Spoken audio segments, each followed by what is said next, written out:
Volkswagen have just revealed that the new ID.4 is now $20,000 in China. Ridiculous. Unfortunately, it's not $20,000 everywhere else. Now I'm talking US dollars here, but Volkswagen have responded. Critics have said the ID.4 is underpowered. It needs features that it's lacking. And they've come back and said, okay, here's the new version. The new ID.4, which is on sale at the start of 2024 in the United States, has some pretty decent improvements, but the range is quite confusing. There's a lot of models now.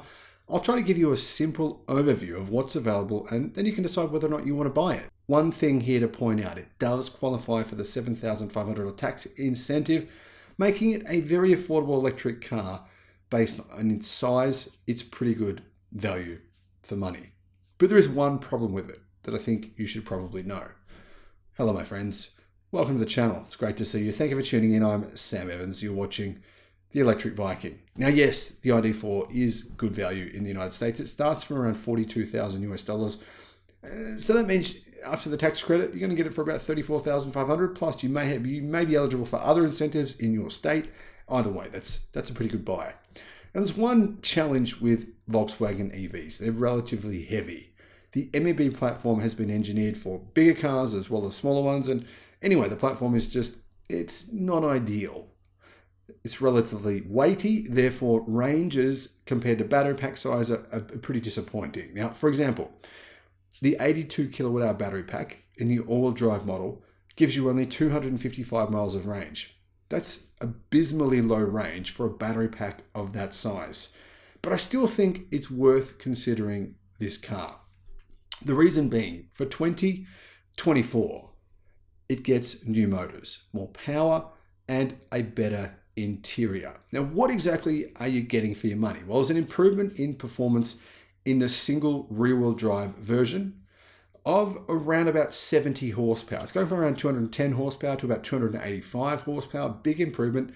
Now, the all-wheel drive model gets around 30 horsepower more. That's going from about 295 horsepower to 330 horsepower. So a pretty good improvement in performance, but you don't get the new motors if you buy the cheaper version of the ID.4 with the smaller 62 kilowatt hour battery pack.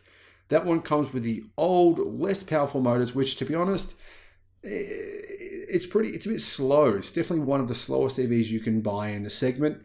So that's probably not the one that I'd be personally choosing. Now, what are the models that are available? Well, first, let's look at all the new versions. There's 4 of them, right? They're all using the same 82 kilowatt hour battery pack, and they all come with the new motors. These 4 versions are the ID.4 Pro, the ID.4 Pro S, the ID.4 All-Wheel Drive Pro, and the ID.4 All-Wheel Drive Pro S. Basically, S just signifies that you're getting some extra features, bigger wheels, etc. The 19-inch wheel model with an 82 kilowatt-hour pack and rear-wheel drive has 275 miles of range. The version with the 20-inch wheels, the Pro S, has the same range.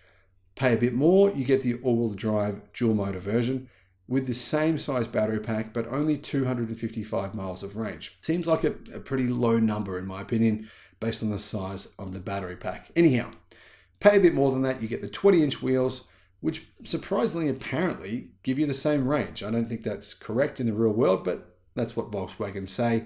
255 miles of range. That's the flagship, the ID.4 all-wheel drive Pro S, most expensive version you can buy. And, well, it's not the one I'd be going for personally. I think the Pro 19-inch base model, the base model with the 82 kilowatt hour pack and 19-inch wheels giving you 275 miles of range is the best choice, in my opinion. You don't get much more power for your extra motor. Now, unless you live in somewhere where it's icy and snows a lot, you don't really need the all-wheel drive version anyway. So, what are the upgrades to the interior?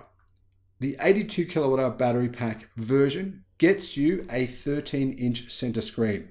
The 62 kilowatt hour versions, they only have a 12-inch screen.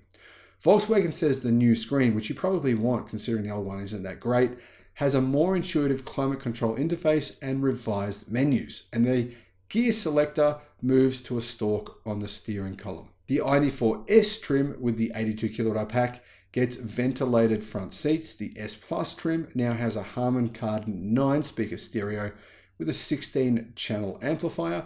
The ID.4 Standard, as in the standard model with the 82 kilowatt hour pack, now comes with 20-inch wheels, and the S Plus gets 21-inch wheels. Now those are some pretty big wheels. If you had the version with the 18-inch wheels, you'd get a fair bit more range. You'd probably get about 5 to 10% more range simply by having the smaller wheels. Now, the 2023 model, ID4, starts at $40,300 for the smaller 62 kilowatt hour pack. Plus, you got to pay a $1,300 destination fee. Now, the range topper costs $54,000 US. How does that compare to the Tesla Model Y? Well, the Model Y in the United States only comes in all-wheel drive in its base model configuration. It costs $47,000. So you're looking at about nearly $7,000 US more for the Model Y. But of course, it does get slightly longer range. I mean, the all-wheel drive version of the ID4 gets 255 miles of range. The all-wheel drive Tesla Model Y gets 279 miles of range. And there are some key differences between the two cars. Now, if you compare the cheapest version of the all-wheel drive ID4 Pro, it's actually slightly more expensive than the Tesla Model Y. So which one would you get if you were going to buy this car? Would you get the standard Tesla Model Y with all-wheel drive for $47,000, or would you pay an extra couple of thousand to get this newer version of the ID4 Pro with the 19-inch wheels, 82 kilowatt hour battery pack, and 255 miles of range? Personally, I know which one I'd be choosing.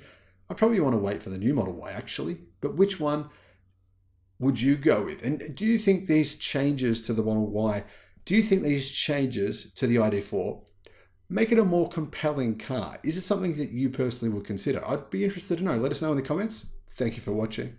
Bye-bye.